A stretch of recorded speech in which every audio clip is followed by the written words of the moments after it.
السلام علیکم ورحمۃ اللہ وبرکاتہ۔ محترم دوستو، بعض احباب کی طرف سے یہ سوال آیا کہ کیا قربانی کے جانور کا دودھ استعمال کر سکتے ہیں یا نہیں۔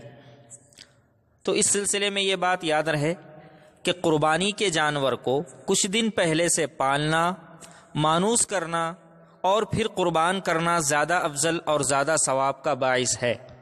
تاہم اس کے باوجود قربانی کی نیت سے جانور خریدنے کے بعد اس سے کسی بھی طرح کا نفع اٹھانا درست نہیں، یعنی نہ اس پر سواری کی جا سکتی ہے، نہ اس کے بال کاٹے جا سکتے ہیں اور نہ ہی اس کا دودھ دھویا جا سکتا ہے۔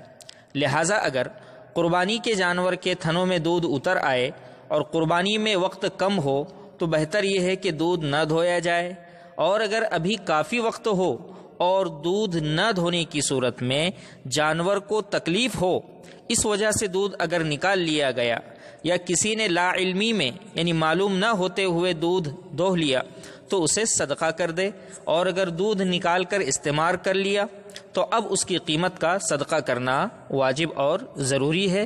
فتاوی عالمگیری، البحر الرائق، بدائع الصنائع اور فتاوی محمودیہ المسائل المہمہ میں اس مسئلے کی وضاحت کی گئی ہے۔ والسلام علیکم ورحمۃ اللہ وبرکاتہ۔